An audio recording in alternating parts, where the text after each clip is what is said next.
যারা মানুষের ক্ষতি করা লিপ্ত থাকে, মানুষকে ছোট করে, অপমান করে, অসম্মানজনকভাবে কথা বলে, তাদের অস্তিত্ব আল্লাহ তাআলা নষ্ট করে।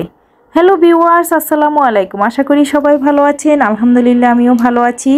ভিডিওর শুরুতে কেন এই কথাগুলো বললাম সেটা একটু পরেই বলছি। তো আজকে যেহেতু শুক্রবার ছুটির দিন, একটু তো স্পেশাল রান্না করবই। কি রান্না করছি সেটা আপনাদের সাথে শেয়ার করছি। আমার বাচ্চারা এরকম যে একদম শুটকির ভর্তা থেকে চাইনিজ, বিরিয়ানি, সব রোস্ট, পোলাও সব কিছুই পছন্দ করে। তো যেহেতু এখন শীতের সিজন, বাজারে অনেক সুন্দর শীতের সবজি পাওয়া যাচ্ছে। একদম ফুলকপি, গাজর, সিম, বরবটি, অনেক ধরনের সবজি এখন বাজারে ফ্রেশ পাওয়া যাচ্ছে। তো আজকে আমি একটু ভেজিটেবল রান্না করব।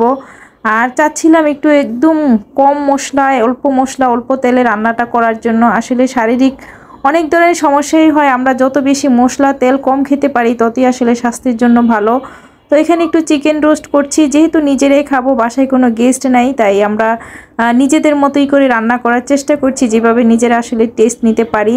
আর ভেজিটেবল রান্না করব, আমি অনেক ধরনের সবজি কেটে নিয়েছি। ফ্রাইড রাইস রান্না করব, এখানে আমি ভেজিটেবলটা রান্না করে ফেলেছি।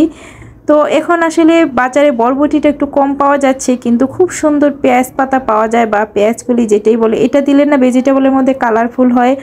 অনেকে আমার কাছে ক্যাপসিকাম খায়, আসলে ক্যাপসিকাম আমার কাছে এটার স্মেলটা আমার একদমই ভালো লাগে না, আমার বাচ্চারাও পছন্দ করে না। তো এই যে আমি অল্প করে রোস্টও রান্না করে নিচ্ছি, ফ্রাইড রাইস রান্না করব। আমার বাচ্চারা আমার হাতের এই খাবারগুলো অনেক বেশি পছন্দ করে। আর এই তো ভেজিটেবলে দেওয়ার জন্য আমি একটু কর্নফ্লাওয়ার গুলে নিচ্ছি। কর্নফ্লাওয়ারটা দিলে ভেজিটেবলটা অনেক বেশি মজা হয় এবং এটা স্যুপের মতো খেতে আমার কাছে ভালো লাগে। আমি তো রান্না করি, এক বাটি খেয়ে নিয়েছি।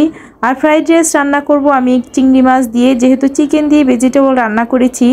আমার বড় ময়নার পছন্দে আজকে চিংড়ি মাছ দিয়ে আমি ফ্রাইড রাইস রান্না করব, কারণ ভেজিটেবলে চিংড়ি দিয়েছি আর চিকেন রোস্ট করেছি।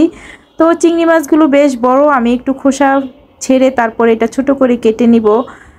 আর ওই যে ভিডিও শুরুতে বলেছিলাম, যারা অন্যের ক্ষতি করে তাদের অস্তিত্ব আল্লাহ তাআলা নষ্ট করে, এটা বাস্তব অভিজ্ঞতা, বাস্তব চোখে আসলে দেখছি। মানুষ যদি বেয়াদব হয়ে যায়, নিজের বাবা মাকে সম্মান করতে না জানে, তাহলে সে পাড়া প্রতিবেশী, রিলেটিভ কাউকেই কখনো সম্মান করতে পারে না। মানুষের মনে কষ্ট দেওয়া, মানুষকে অসম্মান করা, ছোট করা, বা বড়দের সাথে বেয়াদবি করা, এগুলো আসলে বাবা মা বলতে হয়, বাবা মা সন্তানকে বুঝিয়ে দিতে হয়। যে সন্তান বকে যায়, সেই সন্তান নিজের বাবা মাকেও সম্মান করতে পারে না। আর যখন বাবা মাকে সম্মান করতে পারে না, তখন তার আশেপাশে রিলেটিভ যারাই থাকুক না কেন, কাউকে সে সম্মান করতে জানে না। সেই সন্তানগুলো দিন শেষে তাদের অস্তিত্ব, তাদের ফিউচার বলতে কিছুই থাকে না। তারা আরও আসলে ভালোবাসা বলতে কিছুই জীবনে তাদের থাকে না। সেটা যদি তাদের বোঝার ক্ষমতা থাকে, তাহলে তারা নিশ্চয়ই নিজেকে সংশোধন করতে পারে। মানুষ ভুল একবার করতে পারে, দুইবার করতে পারে, তিনবার যখন মানুষ ভুল করে, সেটা হয় বেয়াদবি। সেটা জেনে শুনে মানুষকে ইচ্ছা করে ক্ষতি করতে চায়, ইচ্ছা করে বেয়াদবি করতে চায়। মানুষ কখনো মুখ খুলে কাউকে বদদোয়া দিতে হয় না। মানুষের মনের থেকে যে নিঃশ্বাস আসে, যে কষ্টর নিঃশ্বাস ফেলে, সেটাই মানুষের আসলে অভিশাপ লেগে যায়।